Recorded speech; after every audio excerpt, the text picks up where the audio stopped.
Nigel Farage joins us now from the UK, where he does each and every week. You can see his show on GB News. Great man, lovely to see you. And what about the news out of Wales, where reform is absolutely braining it in what might be local elections there? Yeah, we have the Welsh Parliament elections coming up, not till 2026, but no, really interesting. In Wales, Reform now is the opposition to Labour.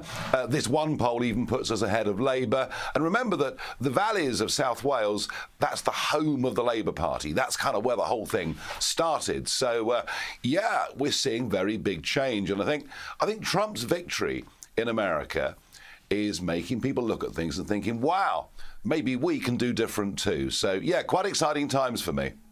Yeah, I often think about this, and I have obviously in the past couple of weeks, right, which is that you don't want to overinterpret a result. You don't want to think that, no win is forever, no revolution. It's just there's the back and forth of all of it, right? However, there has been this really interesting feeling in the past couple of weeks. It does feel like the doors have been blown off for people to say, you know what, I can say it, I can do it, and I can do it the way I want to do it, which means I don't want to go the old ways of doing things. And it's fascinating watching all the system in place still fighting, but they're fighting a completely different sport against Trump, and I think the same applies to you and Reform. Yeah, I mean, they don't change. The establishment don't change their tactics. They don't change their ground game. And what they're not recognising is the silent majority are beginning to speak. The silent majority are less scared to say what they feel. And the silent majority recognise that the way we're going in every Western country is into decline as the East gets stronger. So, I genuinely think that we are at, between now and, say, the next couple of years, a real pivotal point in Western politics. And you're seeing it in France, you're seeing it in Germany, you've seen it already in Italy. There's a big, big change coming, huge cultural change. Now forgive me, we didn't key you up on this subject, but I think it's one that you'd be able to easily be across, which is tonight I had a conversation that there's a report that's come out that says that 8-year-olds in Australia is when you start to see signs of potential mental illness. An 8-year-old, right? You'd have similar things in the UK. I don't know exactly where the number would be. But dear God, how did we get here? That the Western world, with all of its, peace and prosperity, results in mental illness in our kids. And it's not their fault because, but how the heck did this happen? Well, one thing I would say is that lockdown did prove to be disastrous, genuinely, for the mental health of young people. They weren't socialised, they weren't normalised. We must look down on back on that period, in particular, what states like Victoria did, and we should hang our heads in shame.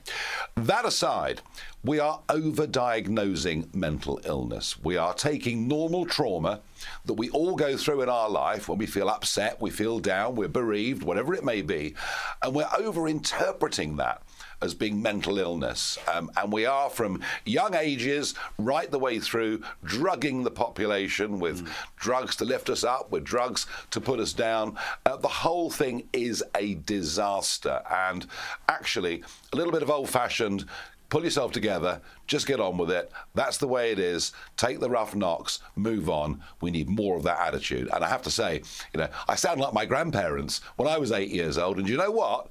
They were right. Well, this is it. I mean, they, of course, dealt with the existential threats of world wars and depressions and all the rest of it. I think also the fact that the diet of fear that's in kids about climate change and cultural stuff and all the rest of it doesn't help either. Last one here, we talked about Jeremy Clarkson and other farmers that took to the streets. What is the tax situation that is forcing them onto the streets?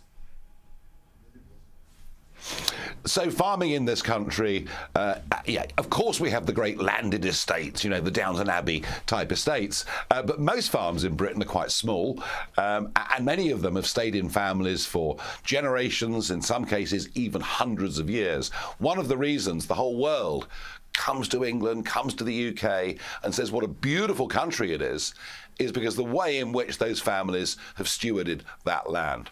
Now, land prices have gone through the roof recently. So a farmer has a farm. On paper, it's worth a fortune, but his or her income is still very, very small. And what the government are proposing is to introduce inheritance tax on family farms at 20% over a fairly small level. And that would mean that farms would need to sell off chunks of their land, which ironically would get bought by overseas companies who pay hardly any tax here anyway. And frankly, it could be the death knell of the family farm in our country, and it would break up our rural communities. And it's almost as if the urban elites, who have no understanding of farming, no understanding of country folk, it's almost as if they despise them. You know, they want them to put up solar panels. They want them to do rewilding. They've forgotten that farming is about making food. A whole host of net zero regulations, and now this. So our really lovely rural communities feel embattled. And they came to London to protest yesterday. I was there with them. Amazing. Not a single sweet wrapper left behind.